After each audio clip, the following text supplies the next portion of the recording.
ಮತ್ತು ಸಾವು ಎರಡೂ ಅನಿವಾರ್ಯ. ಅದು ಯಾವುದೇ ಪ್ರಾಣಿ ಇರಲಿ, ಪಕ್ಷಿ ಇರಲಿ, ಮನುಷ್ಯ ಇರಲಿ, ಯಾವುದೇ ಇರಲಿ, ಒಂದು ಜೀವ ಇದೆ ಅಂತಂದ್ರೆ ಒಂದು ಹುಟ್ಟಿರ್ತದೆ, ಆ ನಂತರ ಸಾವಿರ್ತದೆ. ಇದನ್ನ ನಾವು ಡಿನೈ ಮಾಡೋಕ್ಕಾಗಲ್ಲ. ಆಕಸ್ಮಿಕವಾಗಿ ಎಲ್ಲರೂ ಹುಟ್ಟುತ್ತಾರೆ. ಈ ಭೂಮಿ ಮೇಲೆ ಬಂದ ಮೇಲೆ ಈ ಪ್ರಪಂಚ ಬಿಟ್ಟು ಹೋಗ್ಲೇಬೇಕು. ಸಾವು ಖಂಡಿತ, ಅದು ಖಚಿತ ಸಹ. ಅನಿಶ್ಚಿತ ಇರ್ಬೋದು, ಬಟ್ ಖಚಿತ. ಈ ಎರಡರ ಮಧ್ಯದಲ್ಲಿ ನಾವಿಲ್ಲಿ ಏನು ಬಿಟ್ಟು ಹೋಗ್ತಾ ಇದ್ದೀರಿ, ನಾವಿಲ್ಲಿ ಏನು ಸಾಧನೆ ಮಾಡ್ತಾ ಇದ್ದೀರಿ, ನಾವು ಏನು ಗಳಿಸಿದಿರಿ ಅನ್ನೋದಕ್ಕೆ ನಮಗೆ ಒಂದು ಮಾದರಿ ಬೇಕಾಗ್ತದೆ.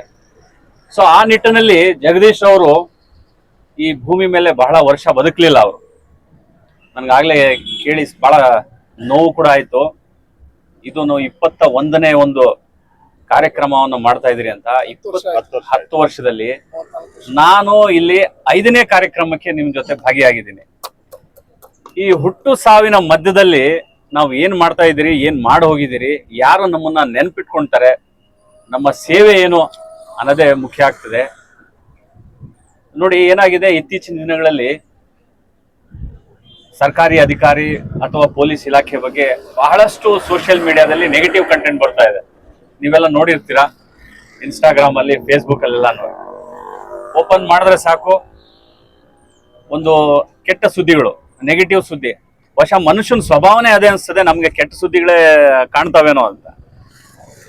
ಯಾರೋ ಏನೋ ಭ್ರಷ್ಟಾಚಾರದಲ್ಲಿ ತೊಡಗಿದ್ರು, ಇನ್ಯಾರೋ ದೌರ್ಜನ್ಯ ಮಾಡಿದ್ರು, ಯಾರೋ ಹೊಡೆದ್ರು, ಇನ್ನೇನೋ ಕೆಡ್ದಾಗ ಬೈದ್ರು, ಇವೆಲ್ಲಾನು ಹೆಚ್ಚಾಗಿ ನಾವು ನೋಡ್ತಾ ಇರ್ತೀವಿ.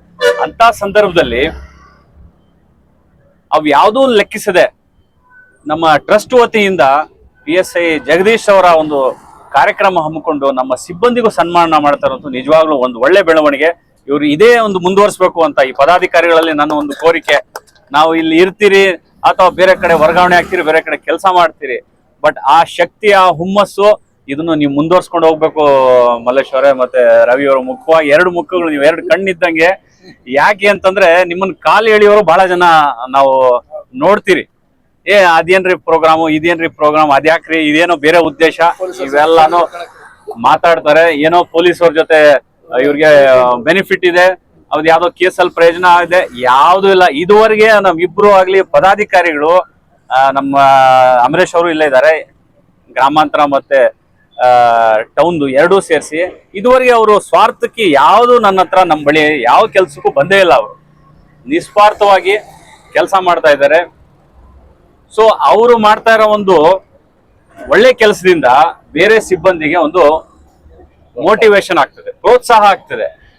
ಈಗ ನಾವು ಏನು ಪ್ರತಿ ಠಾಣೆಯಿಂದ ಇಬ್ಬರನ್ನ ನಾವು ಗುರುತಿಸಿ ಸನ್ಮಾನ ಮಾಡ್ತಾ ಇದ್ದೀರಿ, ಬರುವ ಮುಂದಿನ ವರ್ಷಗಳಲ್ಲಿ ಸಹ ನಾವು ಇನ್ನೂ ಒಳ್ಳೆ ಕೆಲಸ ಮಾಡುವಂತ ಸಿಬ್ಬಂದಿನ ನಾವು ಗುರುತಿಸಿ ಇದೇ ರೀತಿ ಸನ್ಮಾನ ಮಾಡೋ ಒಂದು ಕಾರ್ಯಕ್ರಮನ ನಾವು ಮುಂದುವರ್ಸ್ಕೊಂತ ಹೋದಲ್ಲಿ ಮಾತ್ರ ಸಮಾಜ, ನಮ್ಮ ನಾಡು, ನಮ್ಮ ಊರು, ನಮ್ಮ ಒಂದು ಸಮಾಜದಲ್ಲಿ ಇರುವಂತ ಎಲ್ಲರಿಗೂ ಒಳ್ಳೇದಾಗ್ತದಂತ ನನ್ನ ಒಂದು ಭಾವನೆ. ಸೊ ಹಾಗಾಗಿ ಈ ಹುಟ್ಟು ಸಾವಿನ ಮಧ್ಯದಲ್ಲಿ ಜಗದೀಶ್ ಅವರು ಏನು ಸಾಧನೆ ಮಾಡಿದ್ದಾರೆ, ಇದು ಯಾವುದೇ ಕಾರಣಕ್ಕೆ ಮರೆಯಕ್ಕೆ ಸಾಧ್ಯ ಇಲ್ಲ. ಈ ಒಂದು ಆದರ್ಶಗಳನ್ನು ನಾವು ಸಹ ನೆನ್ಪಿಟ್ಕೊಂಡು ಇದೇ ರೀತಿ ನಾವು ಒಳ್ಳೆ ಕೆಲಸವನ್ನ ಮುಂದುವರಿಸುವ ಅವಶ್ಯಕತೆ ಇದೆ. ಮತ್ತೆ ನಮ್ಮ ಪೊಲೀಸ್ ಇಲಾಖೆ, ನಮ್ಮ ಪೊಲೀಸ್ ಸಿಬ್ಬಂದಿ ಮತ್ತೆ ಅಧಿಕಾರಿಗಳಿಗೆ ಒಂದು ಕಿವಿ ಮಾತು. ಇತ್ತೀಚಿನ ದಿನಗಳಲ್ಲಿ ನಮ್ಮ ಮೇಲೆ ಬಹಳ ದೊಡ್ಡ ಜವಾಬ್ದಾರಿ ಜನರು, ಸಾರ್ವಜನಿಕರು ಅಪೇಕ್ಷಿಸ್ತಾ ಇದ್ದಾರೆ, ಬಯಸ್ತಾ ಇದ್ದಾರೆ.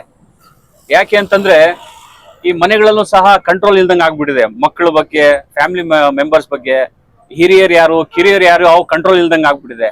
ಈ ನಿಯಂತ್ರಣ ಯಾರು ಮಾಡಬೇಕು? ಸ್ಕೂಲಲ್ಲಿ ಆಗ್ಬೋದು, ಶಾಲೆಗಳಲ್ಲಿ ಗುರುಗಳ ಮಾತು ಕೇಳೋರು, ಪಾಠ ಕೇಳೋರು, ಆದರ್ಶಗಳನ್ನ ಹೇಳ್ಕೊಡೋರು, ಅದು ಕೂಡ ಕಡಿಮೆ ಆಗಿದೆ. ಆ ನಿಟ್ಟಿನಲ್ಲಿ ಒಂದು ಪೊಲೀಸಿನ ಜವಾಬ್ದಾರಿ ಹೆಚ್ಚಾಗಿದೆ.